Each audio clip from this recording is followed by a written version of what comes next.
Bueno, a todos y todas, sean bienvenidos a esta sexta sesión de nuestras memorias activas. En este encuentro participan Marina Arango Valencia y Buenaventura, coordinadora del Patrimonio Audiovisual Colombiano, Grupo de Memoria y Circulación DACMI, del Ministerio de las Culturas, las Artes y los Saberes, Gustavo Barrera, fotógrafo y camarógrafo del Cine Nacional, Rito Alberto Torres, subdirector técnico de la Fundación, y Alexandra Paya, directora de la Fundación Patrimonio, a quien le doy la palabra. Muy buenas tardes a todos. Este ciclo de memoria activa es un ciclo que hace parte del proyecto de fortalecimiento que es auspiciado por el Fondo para el Desarrollo Cinematográfico. Siempre nos parece muy importante que estos espacios de exhibición de memoria restaurada también tengan escenarios donde se acompañen de un contexto, de una reflexión alrededor de lo que significaron en su momento estas obras audiovisuales, y para ello generalmente lo que tratamos es de invitar a personas que han estado vinculadas, por supuesto, a todo el tema de preservación y salvaguarda de la memoria, pero también Ah, muchas veces sí, a quienes han estado vinculados a las mismas producciones que tenemos la posibilidad de restaurar y exhibir. En el caso de hoy, vamos a ver y vamos a hablar de Amazonas, Infierno y Paraíso. Esta película hace parte de un acervo que hemos venido trabajando en los últimos años, que es el acervo de Díaz Hércoles, la productora Díaz Hércoles, liderada por Lisandro Díaz y por Lizardo Díaz y Raquel Hércoles. Lizardo, más conocido como uno de los integrantes de Los Tolimenses, que aunque conocemos mucho esa faceta más folclórica, también es importante resaltar todo su trabajo en materia de producción, no solo documental, sino de ficción, a través de esta productora de la que hoy estamos hablando, que es Díaz Hércole, y a través de una película muy interesante, que ya abordaremos ese tema con Marina, que empieza a hacer unos relatos de escenarios y territorios distintos de la geografía nacional, y en ese sentido me parece muy importante y creo que eso fue parte también de lo que pensamos cuando se hizo la curaduría que se presentó a nuestro comité externo para que esta película pudiéramos restaurarla este año. Así que sin más preámbulo, le doy la palabra a Rito Alberto. Tendremos la misma dinámica de ocasiones anteriores, en donde Rito va a hacer un contexto descriptivo pues, de la película y de la obra audiovisual en términos de su producción, de su importancia, de su director, del vínculo con el contexto de producción de Díaz Hércules, que como les decía es bastante amplio y tiene cortos, tiene documental, tiene largos, tiene ficción, tiene un acervo muy grande, e hicieron un trabajo además integral en términos de gestión cultural, porque también en esa misma familia pues se creó todo un tema de formación de danza y de resaltar y exaltar el folclore colombiano a través no solo de los grupos musicales, sino de las mismas películas. Así que bienvenidos todos, y Rito Alberto, te doy la palabra. Muy buenas tardes, muchísimas gracias a la directora de la Fundación Patrimonio Fílmico Colombiano, Alexandra Falla, por la oportunidad, al maestro Gustavo Barrera por haber aceptado la invitación. Él es perfectamente el patrimonio vivo, porque tiene una tradición en el trabajo, como lo vamos a ver cuando presentemos en el trabajo en la cinematografía colombiana, y a Marina Arango Valencia y Buenaventura de la Dirección de Audiovisuales, Cine y Medios Interactivos. ¿Se está viendo la presentación? Sí. Sí, pero yo no la veo. Listo, porque esta no me la deja ver. Ya, pero ahora sí. Entonces, es que se Si quieres, sobreimpone. yo voy arrancando, Rito Alberto, con No, la pues si presentación de quieres te nuestros digo. invitados. Pues bueno, lo que vamos a hacer hoy es la presentación por parte de Alexandra Falla, directora de la Fundación Patrimonio Fílmico Colombiano, de la hoja de vida sucinta, resumida, una tarea muy difícil porque el maestro tiene más de 50 años de carrera en el cine colombiano, como ya la anoté, de Marina Arango.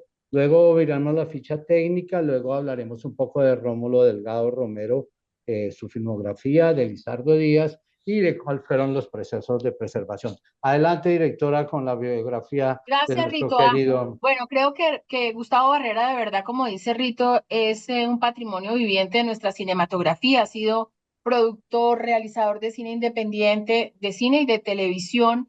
Tiene una experiencia gigantesca y tiene además algo que le admiro mucho, que es una memoria prodigiosa. Así que sentarse con Gustavo es como sentarse con un libro de la cinematografía colombiana, mucho más entretenido en términos de que él tiene todas las anécdotas, conoció a todos los personajes y de verdad, Gustavo, un gusto estar aquí contigo. Su formación la recibió con apoyo del Fondo de Promoción Cinematográfica desde 1972 en el mundo de la imagen, metodología y producción en 1973, guión cinematográfico en 1974, el sonido cinematográfico en 1975.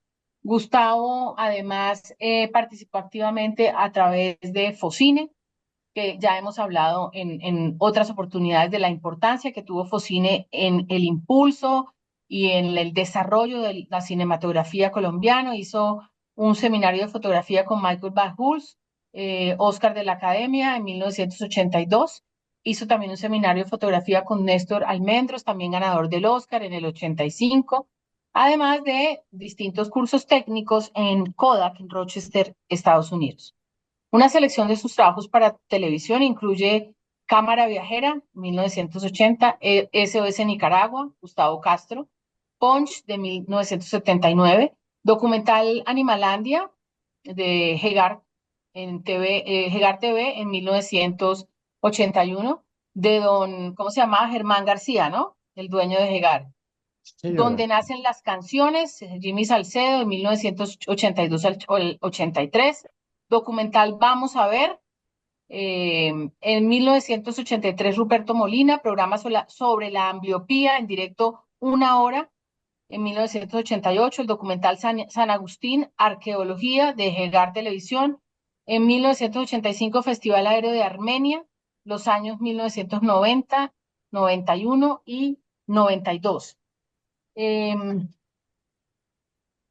Sus trabajos incluyen haber participado en obras emblemáticas de la cinematografía nacional, como El Milagro de Sal, el doblaje de sonido de La Víbora, que tuvimos oportunidad de exhibir en otra memoria activa, la iluminación en otra película que ya restauró la Fundación Patrimonio Fílmico, que también analizamos en otra memoria activa, que es la película Mares de Pasión, de 1959. Hizo Laboratorio en otra película ya restaurada también, Semáforo en Rojo, en 1962.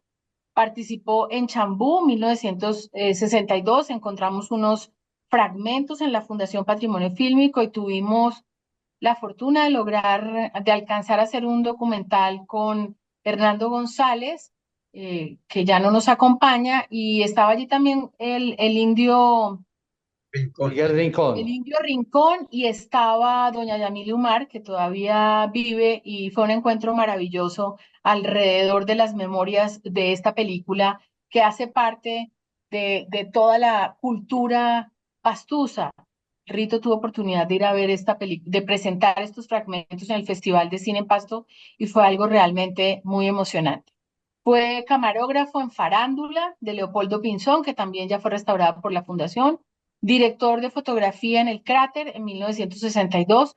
Director de fotografía en Pasado el Meridiano en el 64. Camarógrafo en Alborada en Cartagena en el 65. Paco en el 74. El Ángel Negro en el 78.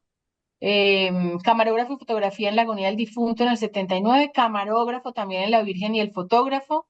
Y en el 81, con su música Otra Parte, de Camila Lobo Guerrero, también restaurada por la Fundación Patrimonio Fílmico Colombiano. Creo que voy a obviarme, si me excusas, Gustavo, toda la parte, porque si no, no vamos a alcanzar a hablar de la peli, pero, o sea, sigue una hoja de vida muy extensa de Gustavo, así que voy a resumir un poquito más del resumen, y lo mismo voy a hacer con Mari, aquí con mucho respeto. Marina Arango nació en Medellín, es maestra en Bellas Artes Cinematográficas, especializada en dirección de cine y televisión argumental del Instituto Superior de Artes Cinematográficas de la Unión Soviética. Es directora, guionista y actriz de cine y video, creadora de proyectos y series audiovisuales, diseñadora e implementadora de políticas, planes, programas, proyectos y estímulos de desarrollo del sector audiovisual en todos los eslabones de la creación y la industria. Presidió el Comité de Archivos Audiovisuales, Fotográficos, Sonoros y otros especiales del Archivo General de la Nación hasta la promulgación de la Resolución 3441 del 17, que crea la categoría de Patrimonio Audiovisual Colombiano PAC dentro del patrimonio cultural del país. Coordinadora del Sistema de Información del Patrimonio Audiovisual Colombiano, CIPAC, a través de la cual acompaña los archivos del país, instituciones y personas en asuntos que requieren para lograr su protección y salvaguarda. Es funcionaria del Ministerio de Cultura. Voy a ahorrarme el resto, no sin antes decir que yo diría, sin temor a equivocarme, que Marina Arango es quizás la persona que más ha hecho por los archivos audiovisuales del país, por lo cual nos honra mucho su presencia porque ha sido capaz de convocar todas las fuerzas vivas alrededor de los archivos para su salvaguarda, para su cuidado y por supuesto también para otro elemento muy importante que tiene que ver con su circulación. Y creo que ha logrado además algo que es muy destacable, que es tejer una red alrededor de los archivos, una red que es una red cooperante, viva, en la que estamos permanentemente en contacto, aprendiendo de los archivos y compartiendo conocimiento con los archivos, que me parece que eso es vital. Creo que Marina entendió hace mucho que el trabajo de los archivos es un trabajo colaborativo y ha logrado tejer esa red que me parece que es una red eh, que sin duda alguna involucra como a todo el territorio nacional, que es lo más interesante de esta red. Así que pues creo que estamos bastante bien acompañados en la tarde de hoy para hablar de una película que es fascinante realmente por el elemento sobre todo que mencionaba, ¿no? Empezar a filmar territorios que eran un poco inexplorados desde el punto de vista fílmico, creo que es un gran aporte de esta película. Rito, ay, te doy la palabra. Gracias. Mira, aquí tenemos entonces el aviso del estreno el jueves 14 de 1980 en varios teatros, un estreno nacional de Amazonas, Infierno y Paraíso, que contó con la dirección, argumento, texto y guión, de ya el maestro nos aclarará, de Rómulo Delgado Romero. Por supuesto, como ya dijiste, el maestro Lizardo Díaz, del cual vamos a tener la oportunidad más adelante de ver algún tipo de sinopsis acerca de su gran labor como productor, como actor, como cinematografista en la historia de nuestro cine colombiano. Gustavo Barrera, por supuesto, hizo la fotografía y recibió el apoyo de Alfonso Lara y de Isidro Niño. Está también Gregorio Valtierra, que no aparece en los créditos de la que tiene la película por algunas desavenencias, no sé cuáles sean. A partir de esto ya escuché que Gustavo nos puede aclarar, y Guillermo Lara, que es el hermano de Alfonso Lara. La música es nada menos del maestro Luis Antonio Escobar y es una película que duró mucho tiempo en filmación porque no solamente fue al nacimiento del río Amazonas, sino a la desembocadura del río Amazonas desde, desde los Andes peruanos hasta el Océano Atlántico. Y tuvo mucho éxito esta película en los materiales hemerográficos que tenemos acá en la Fundación. Se anuncia en la octava semana que fueron más de 127,000 espectadores y se anuncia que continúa en la novena semana, de manera que la película duró 10 semanas en cartelera, lo cual es un récord. Yo creo que a partir de este elemento podemos hablar, por favor, tú, Alexandra, inicia la conversación respecto a esta muy importante película del patrimonio audiovisual que, como usted lo dijo, fue rescatada por la Fundación Patrimonio Fílmico Colombiano y ahora entra en circulación. Sí, yo quisiera hablar con Marina, arrancar con Marina Arango por ese elemento que hemos tocado, Marina, y en el que hemos trabajado y debo decir también en el que hemos tenido una línea del ministerio de poder recoger esa memoria regional, sobre todo aquella que aborda sitios que en un momento determinado no eran tan de fácil acceso, aún sigue siendo complejo. Y allí quiero hablar de cómo empieza a insertarse en el relato cinematográfico estos territorios y de qué manera. Y ahí, Mari, de pronto arrancar por cómo empieza a narrarse, si lo podemos decir coloquialmente, cómo empieza a narrarse la selva y cómo cambia ese discurso con el paso del tiempo. Es decir, cómo empezamos a tener una mirada un poco más cercana de este tipo de territorios. Gracias, Ale. Sí, primero pues saludarlos, saludarlas, qué dicha este encuentro. Qué felicidad, Gustavo, que nos acompañes en uno de estos relatos tan increíbles de vida, porque esta película realmente, Alex, es única, es una película original, es una película rarísima, o sea, para la época, una película documental de largometraje, es increíble. Lo otro increíble, pues, que ya Gustavo nos contará con detalle, es la duración que tuvo su rodaje, su producción y su postproducción. O sea, fue un lapso de casi un año. Y lo otro, esta idea de ir desde el lago Titicaca, desde el Océano Pacífico en el Perú y atravesar dos países más para llegar a la desembocadura en Brasil, realmente La solamente la dimensión. concepción me maravilló. O sea, cuando yo la vi, yo dije, ¿esto qué es? Estamos ante una obra única de la cinematografía colombiana y muy original para su momento histórico. O sea, los años 70. O sea, me parece insólita, maravillosa. Lo otro es adentrarse en esos territorios de la selva profunda, recorriendo culturas, pueblos, una cantidad de climas, de dificultades. O sea, de verdad que me parece una travesía apoteósica. O sea, yo quedé maravillada. Y como desde estabas diciendo, Ale, es única también en el interés que tiene por esas comunidades profundas que en esa época y épocas anteriores fueron profundamente exotizadas, ¿cierto? Fueron exotizadas. Entonces, digamos, sobre tu pregunta, la película nos da un panorama, nos muestra algo que no conocemos, o sea, hay muy pocos registros, sino es que estos son los únicos de esas comunidades en esa época. ¿Cierto? Y en esos momentos las cámaras todavía no estaban en las manos de los pueblos indígenas, ¿cierto? Esto es lo que llamamos en la Una mirada política externa.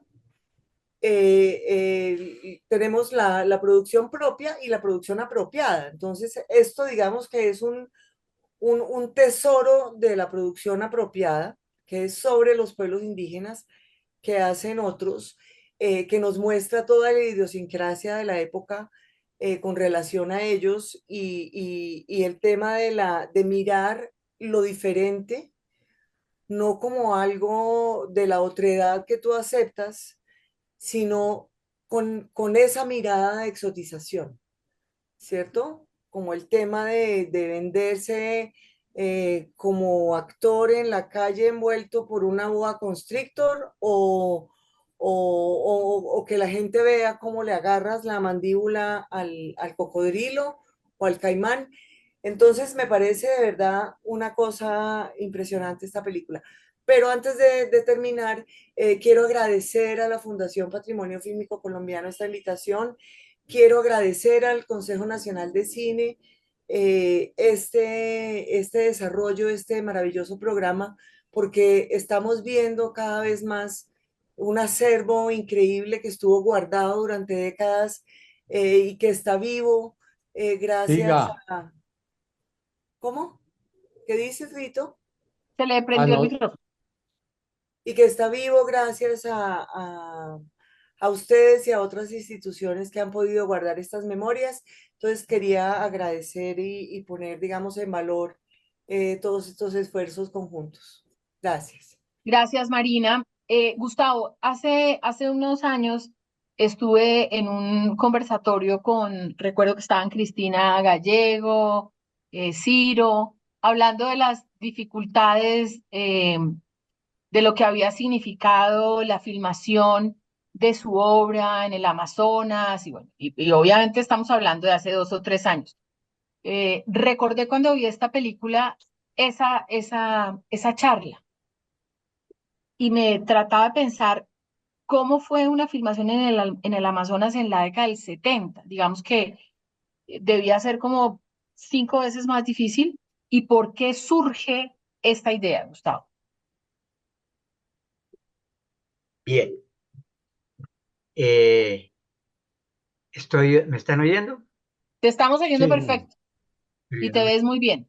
pero no me veo. Bueno, mire, la película tiene, primero que todo, agradecerle al patrimonio, agradecerle a Alexandra, a Rito, que es una Biblia cinematográfica también, y a Marinita, que realmente, si no fuera por ella, los archivos prácticamente estarían muertos.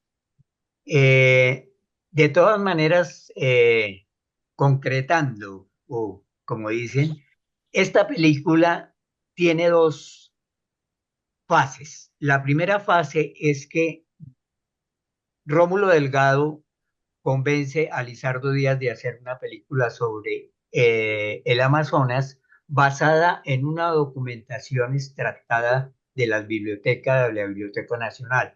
Él seguramente era un gran literato y sacó toda esa información basada desde, me imagino, la vorágine y todo lo que se había hablado del río Amazonas. Posteriormente, a mí me llaman para ver la película y el personaje, el cual nos decía Rito que no querían mucho saber de él. Este es un personaje era un sonidista, llega a Colombia en la película Paco, un gran sonidista. El papá fue uno de los grandes sonidistas del cine mexicano y él era el encargado de traernos equipos de cine, las cámaras de cine de Super 16 desde Estados Unidos. Se trajeron dos cámaras, una de reserva y otra por si no fallaban. Las cámaras no venían tropicalizadas. Las cámaras para ir a la selva hay que tropicalizarlas porque si no la humedad las pudre. Entonces, o no funciona. Esa era la primera fase de la película con Rómulo y todo eso y fue bastante interesante. La segunda fase es cuando ya llegamos a in situ a la película. La película tiene tres encuentros. La película comienza en Lima, que fue donde terminamos la filmación, y, eh, y teníamos como sede Leticia. En Leticia nos movíamos tanto al Brasil como al Perú. Y de esa manera nos encontramos ahí en una cosa muy particular, es que nada de lo que se había escrito como una especie de guión existía en el Amazonas. Es decir, en ese momento quedamos todos frustrados porque no encontrábamos nada de lo que estaba escrito. Y en ese momento prácticamente la película se vuelve es un documental, no se vuelve una película argumental como tal vez estaba planteada, sino se vuelve una película documental donde realmente el único objetivo era el objetivo visual, es decir, todo lo que tiene la película visualmente, porque pues nos encontramos que muchas de las cosas que estaban escritas ya no existían y ya no se podían hacer. Por ejemplo, en el caso del Brasil, allí es muy reservado filmar todas las tribus indígenas. Hay una entidad que se llama el FUNAI. El FUNAI no deja acercar una cámara a las tribus indígenas y eso está vetado y no se puede hacer. Llegamos a Belén de Pará, por ejemplo, que fue donde se inventó la tanga. La tanga era una cerámica que estaba decorada por los indios y cuanto mejor era la decoración, mejor era la indígena y el indígena. Entonces, todas esas historias, más el mercado de esencias, una cosa muy linda que había en Belén de Pará, que son todas cosas naturales y esas cosas naturales estaban sacadas yo tengo todavía unas bolitas de madera que las metía uno en los cajones de la ropa y le daban un aroma especial, todavía están dando aroma. Unas Oye, cosas, Gustavo, una pregunta. cuando se da esta transformación, tú tienes que, supongo yo, y quiero que nos hables un poco de eso, repensar todo el tema de fotografía, porque obviamente esto ya es casi que llegas y te encuentras con un nuevo proyecto.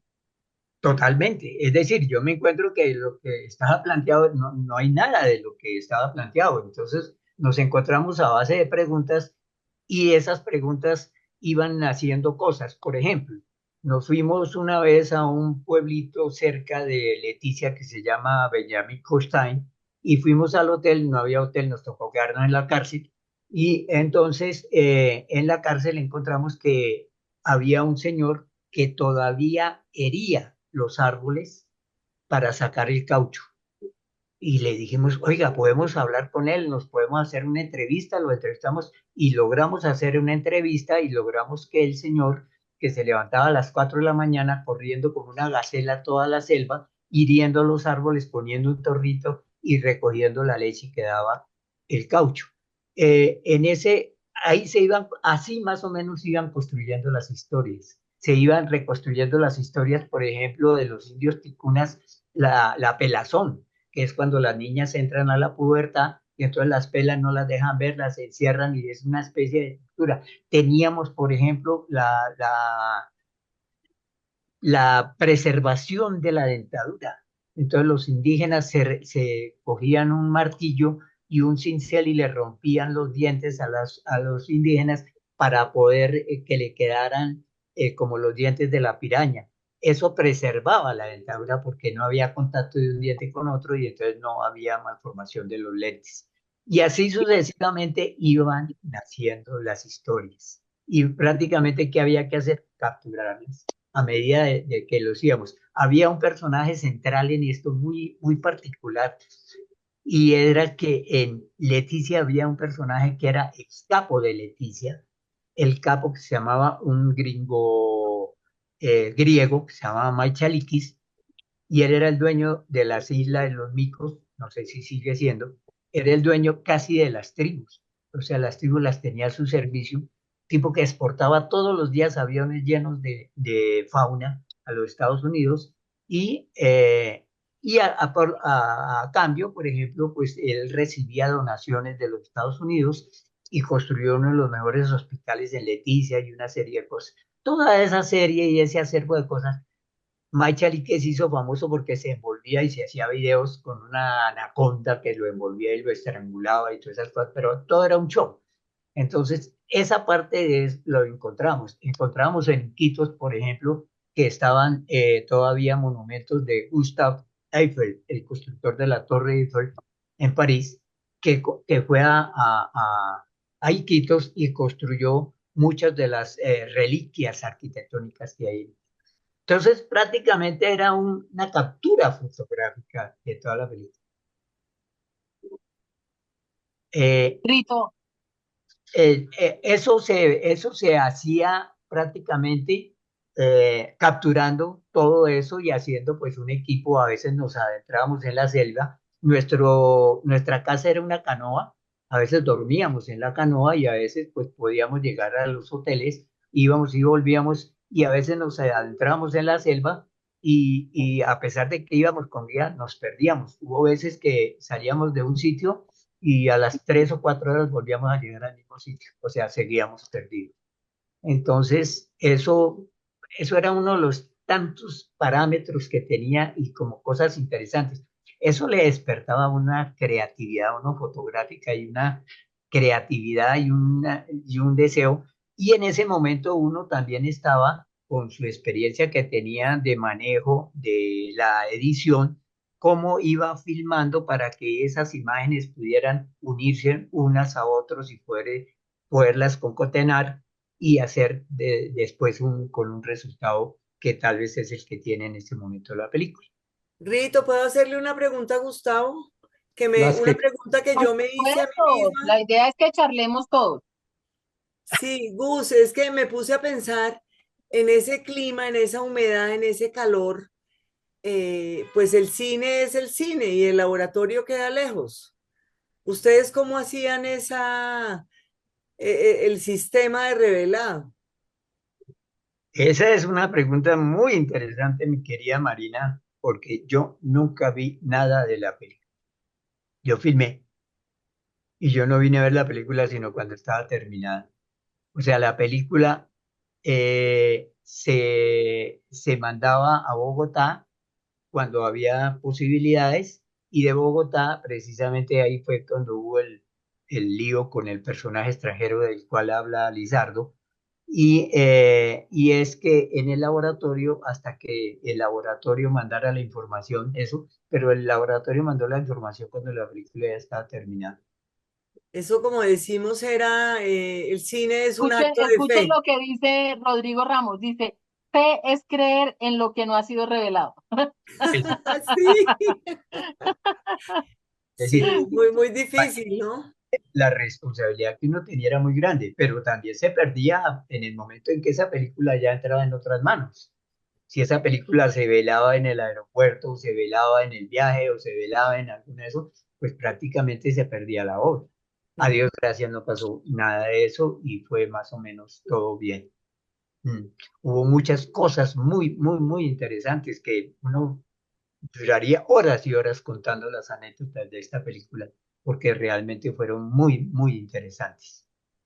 Rito, si quieres continúa, por favor. Bueno, sí, mire, casualidades tiene la vida y resulta que para este año nosotros pusimos en el programa Fortalecimiento Viaje en canoa por las selvas de la Amazonía y el Putumayo, una película de 1900, de la década de los 50, hecha por el naturalista Joseph Eberhard. Conseguimos pues las autorizaciones respectivas de sus hijas que son nonagenarias y tenemos esta noticia, o sea que este año tenemos buenas noticias para la Amazonía y para las actividades que piensa hacer la DACMI en la Amazonía. Pero vamos a mirar un poquito la obra de Rómulo Delgado. Nosotros no tenemos... Mari, ¿sí o no, Rito?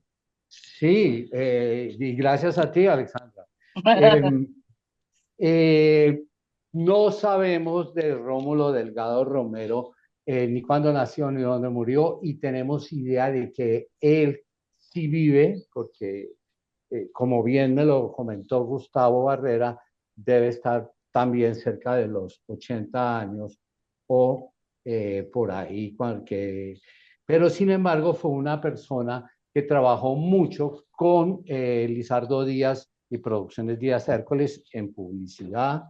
Y aquí hay una pequeña selección de las películas que él hizo en 1976. Todos son cortometrajes de Sobretercio. Gustavo Barrera me lo reafirmará. Vigías de nuestros mares, que es una película que comienza en Cartagena, pasa por el canal de Panamá y sigue por la costa pacífica, por todos los pueblos a bordo del buque Gloria. Por mi mante viaje al fuego y es muy especial porque es bajo la dirección de Alfredo Corchuelo, un camarógrafo muy importante del cual pues merece que en algún momento podamos hacerle un homenaje de una biografía completa. Luego hizo el documental Por mi mente viaja al fuego con Alfonso Lara, que fue el asistente de Gustavo Barrera en Amazonas, Infierno y Paraíso. Trabajó con el gran camarógrafo Adelki Camuso en Las Manos. Millones de años, una película documental sobre Villa de Leyva, la hizo con Víctor Jorge Ruiz, un camarógrafo eh, argentino que también hizo la película Rivera, que tuvimos la oportunidad, gracias a una beca del ministerio, de presentar en un espacio como este. La película Amazonas, Infierno y Paraíso. Y ahora Mis pistolas hablan. Con Mis pistolas hablan hay un caso muy particular porque él presentó esa película como estrenada en Colombia. Aquí están los dos carteles, dirigida por Rómulo Delgado, pero la película se presentó en México, dirigida por Fernando Orozco, y ya no aparece para nada Rómulo Delgado. Tampoco aparece en International Movie Database Rómulo Delgado. En cambio aparece como director uno de los actores, Aldo Sambrel, Es Y decir, lo desaparecieron, Rito. eh, precisamente ese caso es muy curioso, porque aquí la película es una película aceptada y la tenemos en nuestro catálogo de largometrajes de 2004 de 1915 a 2004 como colombiana, pero y fue distribuida por Telmex, pero él fue desaparecido y esta película pues tiene unas cosas particulares. Participó Emilio Indio Fernández y hubo música de Jorge Villamil, de manera que es muy curioso. Fernando Orozco fue un director de cine mexicano que vino por acá por los años 50 y que luego tuvo que devolverse. Él trabajó con Cinematográfica Colombia con Antonio Ordóñez, ¿verdad, Gustavo? Yo lo Y, conocí, lo y llamaban, lo llamaban eso porque él tuvo un caso muy crónico aquí, porque él decía que vendía esmeraldas y lo que vendía eran botellas verdes de gaseosa. entonces tuvo que devolverse para México Fernando Orozco por esos problemas judiciales que ya comentó Fernando, que ya comentó Gustavo. Entonces, esta es una parte del cine colombiano que tuvo muchos problemas económicos. Yo voy a leerles solamente una parte de lo que dice Emilio García Rivera acerca de estos directores. Orozco llegó a Colombia por 1950, se asoció con otros para fundar una compañía que solo logró producir un corto y resultó uno de los extranjeros mexicanos y argentinos que se presentaban en Colombia como directores de cine y se les abrían las puertas, engañaban a unos cuantos y terminaban en el gran fracaso, pero con dinero. Entonces, esta es la historia. ¿Tú qué recuerdas más de Rómulo Delgado? Rómulo era Rómulo Ernesto, ¿verdad?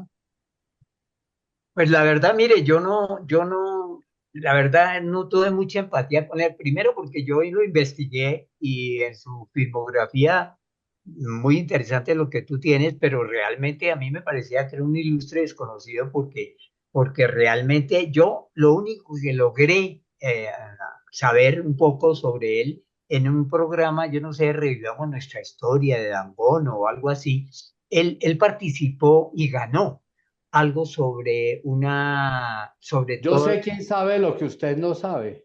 más o menos. Si lo sabe, entonces contémoslo. No, no, no, ese era el programa de concurso que dirigía Alfonso Castellanos y que tenía premio. Exactamente, Alfonso Castellanos, que fue conmigo a una vez cuando nombraron el primer cardenal en Colombia, fuimos a entrevistarlo con Alfonso Castellanos a Manizales, que él El era cardenal Concha, dice usted. coche, sí. Y en ese coso, pues yo decía, pues yo no, la verdad, yo no conozco ninguna filmografía de este señor. Me parece tan extraño, pero como el guión literario, no un guión, digamos, que había sido investigado y mucho menos confrontado con la realidad, yo decía, el guión es bueno. Aquí en Bogotá yo dije, no, el guión es bueno, vamos a hacer una muy buena película, pero resulta que no, resulta que ahí fue cuando yo sufrí una gran frustración y todo el equipo sufrió una gran frustración porque no había esas dos cosas. Incluso muchas cosas de la película me tocó irlas a mí a hacer solo, ya no estaba Rómulo Delgado. Por ejemplo, hay una escenas en el Igará, Paraná, cerca de la Casa Arana, donde era la famosa Casa Arana de la vorágine de los caucheros, y allá fui solo. Y la segunda etapa yo fui solo, por ejemplo, también otra vez a Brasil, y allá me encontré una cosa muy interesante que eran las quemas hoy muy cuestionadas de la quema de la selva, las famosas quemas que están haciendo para darle paso a las fincas ganaderas y están acabando con la selva amazónica.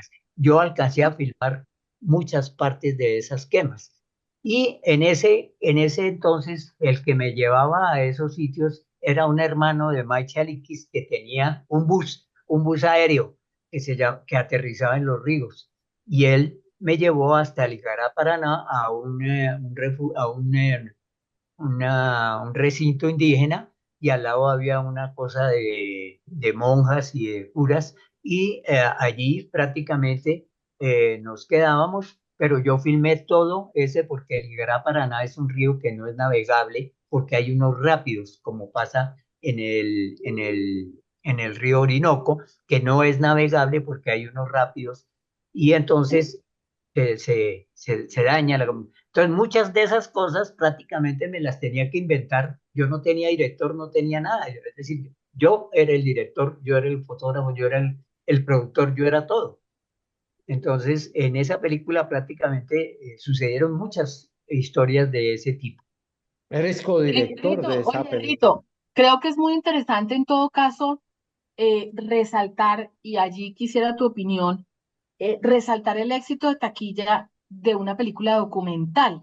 Digamos que en Colombia, quizás en los últimos años, en términos del consumo de las audiencias cinematográficas, hemos venido como creciendo en el consumo documental en las salas de cine. Sí, hemos tenido varios casos emblemáticos de películas que han resultado medianamente bien en taquilla, pero para la época, Rito, era un poco inusual, por decirlo menos, que alguien, que alguna película documental tuviera esta acogida en taquilla. Yo creo que fue la manera en que Lizardo Díaz hizo la promoción de esta película, que fue y que también contó con el apoyo de Cine Colombia, ¿no? Cine Colombia respaldó, como tal vez no lo ha hecho en todas las ocasiones y lo hizo de manera decidida, que la película se pudiera presentar también fuera de eso. Aquí tenemos en Medellín, pero también hay presentaciones en Cali, en Bucaramanga, Barranquilla, y es verdaderamente inédito que un documental eh, tenga 127.000 espectadores en la novena semana. Es muy importante por eso resaltar la obra de Lizardo Díaz, que fue una persona. Creo también, Rito, y ustedes me corrigen, pero yo creo que también, aparte de este tema de promoción y mercadeo que sabemos que es fundamental para ir a las salas, yo creo que también tenía que ver con esto que hablamos al principio, ¿no? Y era como mostrar algo que El era exotismo, sí, absolutamente señora. desconocido y exótico. Digamos que todos teníamos el referente, o todos históricamente hemos tenido el referente del Amazonas, ¿no? Pero una cosa es que a uno se lo cuente y otra cosa es verlo. Y en esta época no era tan fácil verlo como es hoy. Digo yo que eso también pudo generar como esta seducción para ir a las salas de cine. Continúa, Rito. Sí, entonces es por eso que queremos ya cerca al final destacar la labor de Lizardo Díaz, que para algunos casos y para algún tipo de grupos de personas que estudian el cine colombiano ha pasado desapercibido.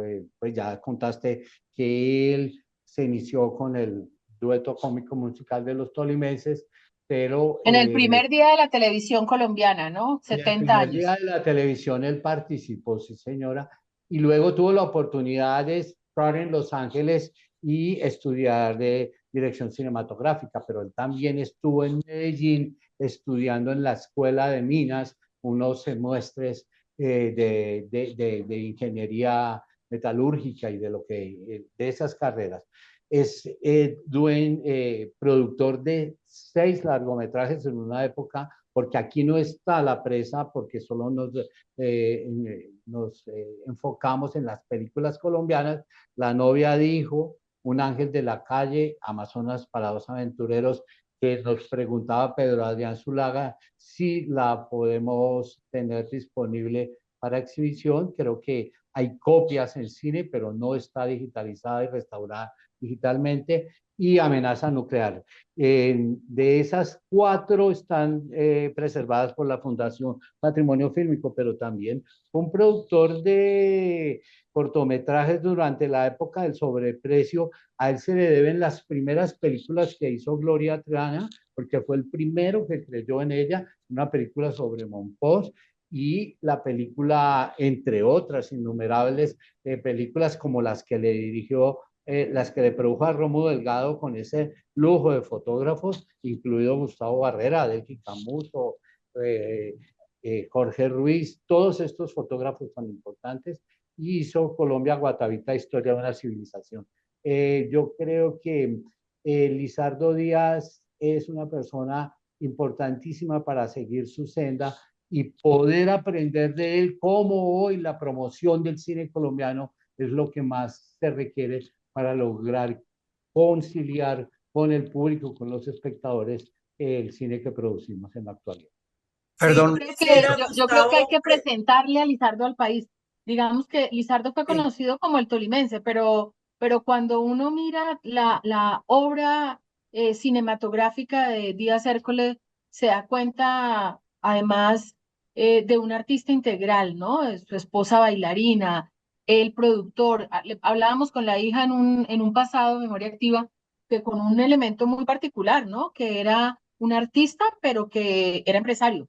Entonces, Claro, claro. digamos que eso es un perfil bastante interesante el de Lizardo Díaz y creo que lo hemos conocido pues obviamente por su parte humorística, folclórica, pero la obra de Lizardo Díaz es impresionante. Mari.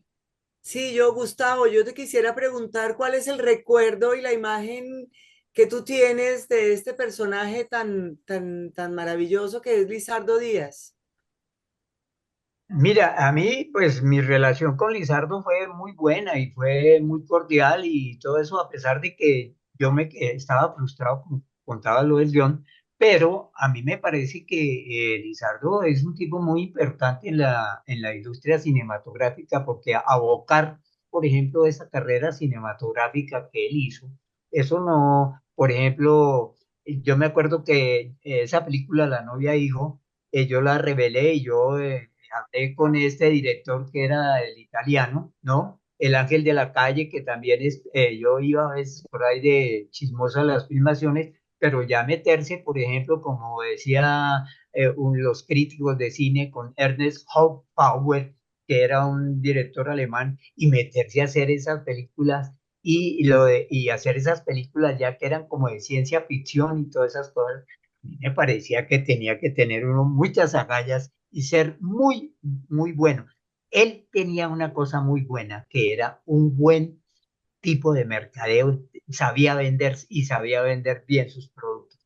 Además, en una época él estuvo muy asociado con Jorge Villamil y eso le daba también un plus para toda su empresa que tenía y él incluso tenía una empresa cinematográfica y él tenía una empresa de dibujos animados también.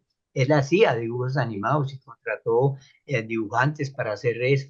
Pero sí me parece que él es una persona que tiene un pedestal en la historia del cine colombiano muy importante porque fue al margen de que todo el mundo lo encaminara por el dueto chistoso de los tolimenses, pero yo creo que además estaba casado con una gran mujer que es la que narra precisamente la película y lo que ellos decían, ella era prácticamente la que lo aterrizaba en todas sus empresas y todas sus cosas, como ella muy bien lo decía en la entrevista que le hicieron cuando lo de una de las películas que él produjo. Entonces, que toda la plata que se entraba a la academia y a todo lo que hacían y a lo que era para las películas. Entonces, me parece muy importante.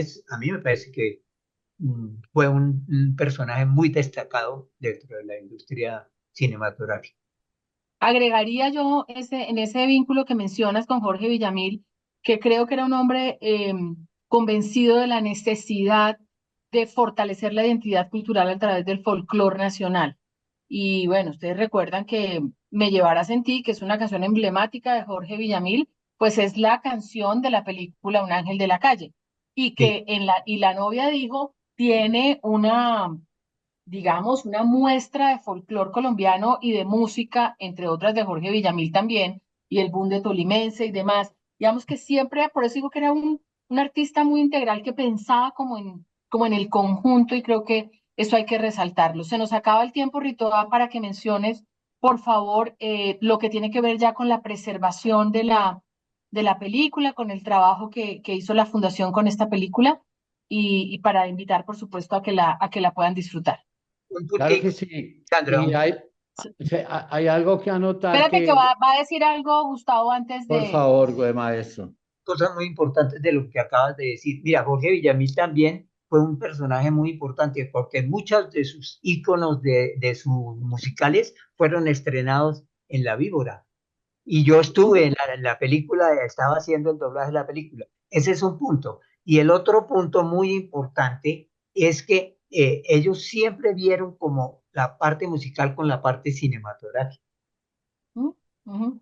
Muy Eso, bien, sí, Hay así es. un personaje que integra el radio, la televisión y el cine, y ese es Lizardo Díaz, porque él hacía shows en Caracol por las tardes de humor y canciones. Las canciones de Jorge Villamil era importantísimo. Pero para que ustedes sepan de dónde provinieron los materiales que se utilizaron para la preservación digital de Amazonas, era un contratipo negativo de imagen. ¿Y por qué un contratipo? Porque esta película tuvo varias copias y en el proceso de obtención de las copias, el negativo original sufrió, se estropeó por la necesidad de que como se hacía la duplicación, hubo que, para obtener copias, hubo que hacer un contratipo negativo que fue el que recibimos por parte de Lizardo Díaz Producciones con el negativo de sonido.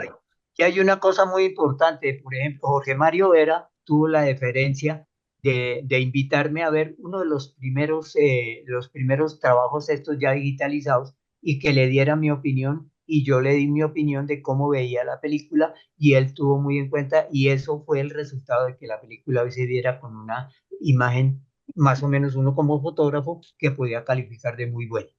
Sí, como esta película la hicimos a finales, a comienzos de este año, lo terminamos, pues nosotros siempre en la manera de trabajo acudimos al fotógrafo o al director o a los dos para poder terminar y falta que tú firmes el acta en la cual apruebas la preservación A que propósito.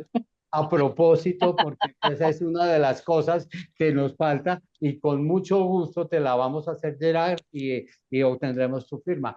Se hizo el trabajo habitual de la verificación de los soportes y la preparación, la restauración física, porque esta película en este contratipo negativo también de imagen tenía muchas uniones en las cuales estaban hechas con cinta pegante común y corriente y fueron reemplazadas por la cinta desacetificada para poder hacer el lavado de los soportes en 35 milímetros. Esta es una de las primeras películas de largometraje que están utilizando el Scan Station de Laser Graphics. Se hizo aquí en la Fundación Patrimonio Fílmico la captura digital cuadro a cuadro en resolución de 4K.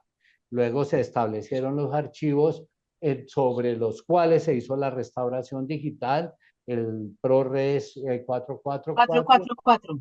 Sí, señora, y los ajustes de luz, color y audio, y ahí era cuando yo iba a decir, echar la cuña para Gustavo, pero Gustavo me parece muy bien que haya dejado claro que no solamente es una deferencia, la cual te respeto, deferencia y acatamiento te debemos, querido Gustavo, pero es el proceso, digamos, que la Fundación ha llevado a cabo. Se hizo la masterización, ya este tipo de masterización la hicimos con Cinecolor porque allá es que tenemos una alianza estratégica y tenemos a Wilson Díaz y a nuestro amigo Eugenio, no se me olvida el nombre, del que nos hace la restauración de sonido, porque ellos tienen los softwares de Pro Tools y el DaVinci Resolve última generación. Perdón, Y don ahora, Rito, pero una no, cosa es que la película, el original fue filmado en 16 super 16 milímetros y tuvo que ser ampliado a 35 milímetros esto es también, para pasar sí, en las señor. pantallas, porque si no, no podía pasar en los teatros, las películas. No, claro, porque los teatros tenían todos estandarizados la proyección en 35. Claro O que sea, sí. este negativo recuperado fue masterizado ya en 35.